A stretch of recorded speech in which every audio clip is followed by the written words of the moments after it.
Thank you for joining me, Fiona. Can you please let people know what you do and how long you've been working in the education sector for? Sure. I'm head teacher of Perth Grammar School, and I've been head teacher there for coming up for 9 years. But in terms of the education sector itself, I'd be 21 again or thereabouts. Yeah, so 2002, I would have come into the profession, and even then, before that, always been in education in some shape or form, including work experience at school, James. Yeah, now increasingly a very long time, and yeah, had that joy of my 20-year service at local authority level a year ago. So a fair bit of time now. So we've gone right in with the first question, which has been left by Elaine Cook from West Lothian Council. Elaine asks, from your experience as a head teacher, what do you think needs to happen to education learning spaces in the future so that we can capture the future needs and changes in the curriculum? Also, the extensive progression of the technology that's needed so that pupils can fit into the next stage.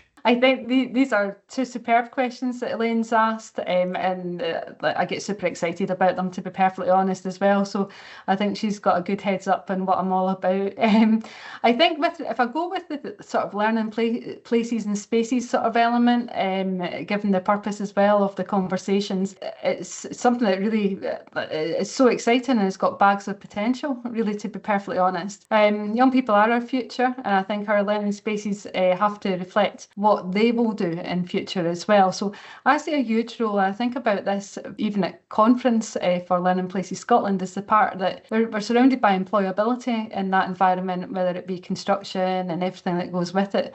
And the reality is we all come from somewhere and we've all got education in common. But in terms of actual learning spaces, as soon as I sort of think of my dream, sort of what would it be and how would it feel, then I think it's about bringing that. It's a really small word, but it's really meaningful, and that's fun. Learning's got to be fun. People have to enjoy what they're learning. And so I suppose in many ways, what would that look like in practice? I jumped to something that's just probably ridiculous, I guess, in some ways. But I think back to my youth and things like Funhouse in terms of a TV programme, and the Krypton factor as well. So you've got that part of all the importance of keeping yourself active at the same time as learning and being able to develop the skills to be able to do that. And I guess in many ways, I think it's bringing that sort of pride back and value in education, the way that a nation should do. And I think that's kind of been, it's got a wee bit lost of late. I would like to see outdoor spaces being much more meaningful in education. I particularly think the pandemic offered a time when I think we've had a missed opportunity there. Outside a secondary school or primary school in Scotland looks very much the same as it did prior to the pandemic. And I appreciate resources will always be a challenge, but I think that sort of element of sort of the key challenges that can present themselves sometimes to schools, even social space and social areas, and not just that learning aspect, because the truth is that's when so many of our young people do learn as well. We're all learning all of the time. And if we adopt that kind of approach, then we really need to think about, right, let's think of their health and well-being. So the answer isn't for young people to be going to their closest McDonald's or Asda or all the rest of it. Other shops are available. But I think it is about them having that chance to socialise properly together, for them to be seated comfortably, and for them to feel welcome at school. And that's what we really absolutely want to see, especially when we have a bit of an issue in Scotland just now around attendance, and that's a matter that's presenting itself across the globe, really, to be honest, as well. So I would love ways of bringing, parents really into the actual life of the school. But again, this is how society perceives things and how we actually engage people with spaces and indeed our buildings. So I think there's huge potential there, and it's very exciting. And I think with every build that we see in Scotland, we've got a chance to constantly evolve and to have a proper look at things to see whether or not does it capture that vibrancy and the sort of atmosphere that you want to have that's conducive to learning for young people. I think that second part there, James, in relation to technology and that progression element of it, I think it would be remiss of me not to say about, if you look at the definition of curriculum, and if we take it as being the totality of the learning experience, then I would be hoping that we consider the sort of variability element about technology, because we know that that's a very different picture across the piece for our young people. So we have some schools with one-to-one devices and really quite different approaches, whereas some won't have that in place, and certainly I lead a school where that's not the case. But you constantly want to make sure that young people have the best facilities for them to be able to make that progression in their learning.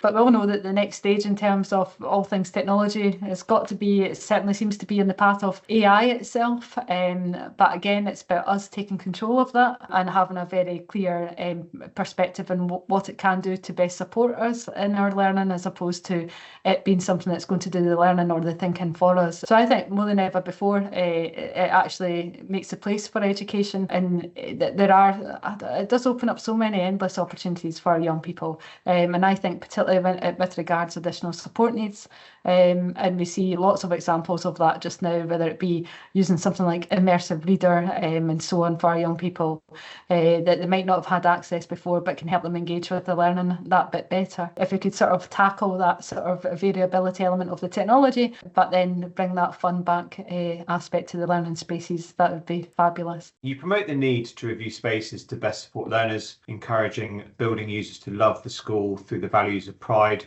respect and ambition, and most of all recognising that the people are key. For the audience watching, can you expand on this a little bit more, please? I say that I lead an improving school now, James, and certainly if I was to paint the picture of where I come from that bit about loving the school. So I think a lot of our young people may well be coming from backgrounds that aren't maybe soft and nurturing as what we would potentially hope that they would come from. And even if they do, you want them to engage in a school environment where they feel that they belong. So our school values are particularly important to us. But equally, when I arrived at Perth Grammar, I put that as a challenge to everybody.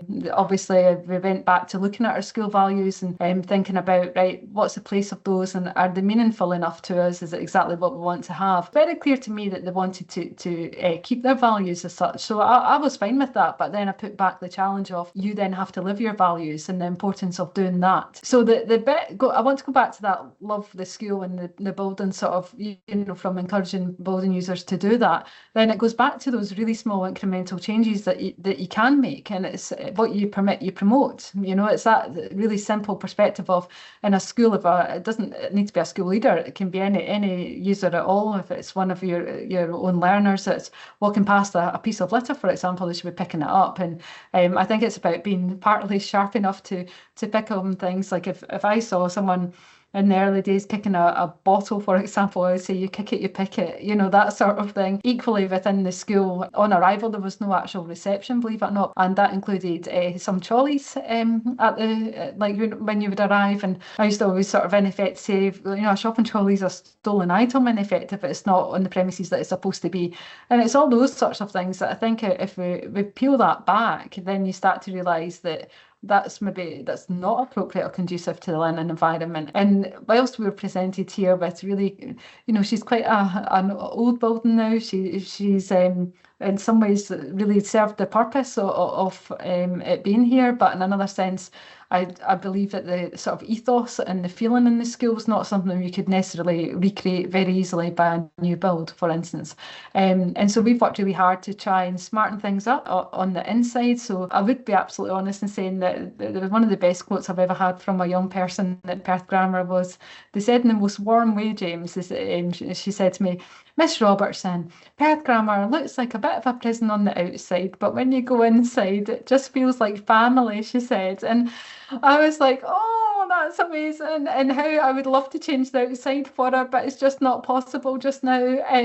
So I do think that's really exactly what we mean. So it's those simple things that even when we do take that learning from an old build like this and apply it to a new building, for me, it goes back to simple things like that plaque that you have when you go in and you see when it was opened, and you start building up the history and the context of that particular school. And for me, it is that real contextualised experience of this is what's important to that school community, to its catchment, and everyone's role within that. Because the better a school gets, its reputation, all the rest of it. I think just now we're very, very focused on that drive and attainment, which rightly so, should be the case. However, when we're actually just looking at levels or scores in the door, so to speak, it's quite a difficult place for education to be, and it's really nice for a local community to get behind its school. And I think quite often we've seen a sort of, I don't know, I guess a story whereby media-wise in Scottish education, we've not necessarily been behind our schools for some reason. And for the future of our nation, I think we do need to be behind our schools and to support them. So that's where I sort of see it. When someone says to me, or it's your school, Miss Robertson, or whatever, that sort of, I would be quick to say to them, it's our school, it's absolutely our school. And that's a constant, so it has to be a constant, and that would be something I'd be saying to everyone. And I guess that applies to everyone who will end up watching this, because it would apply the same as if you were leading, any organisation.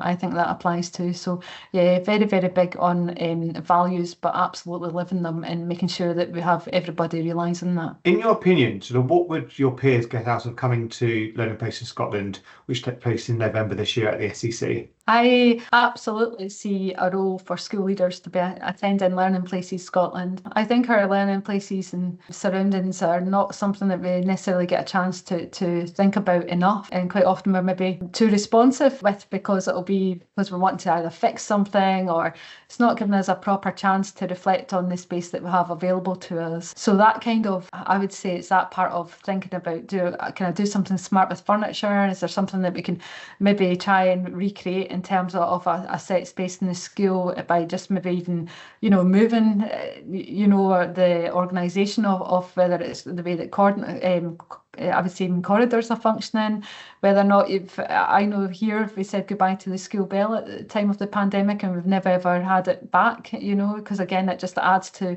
how that sort of thing works. But certainly from peers then, I think it gives them a different dimension, I would say, compared to a lot of other things that we could end up attending as school leaders, whereby we're obviously so heavily focused on curriculum and learning and teaching itself. And so therefore I would be really saying that I think it's refreshing attending Learning Places Scotland, because you get to network with people who you wouldn't normally be networking with, and yet I think we should be. So whether that's property teams, then being able to obviously, linking in with not just Scottish Government representatives, but Scottish Futures Trust, understanding all these different aspects of everything that does eventually add up to be education. So I think there's so many avenues there. So it's definitely just not for someone who's maybe about to lead or be part of a new build, for instance. I think it's, again, it's cross-sector. I think that's a really key part too, is the part of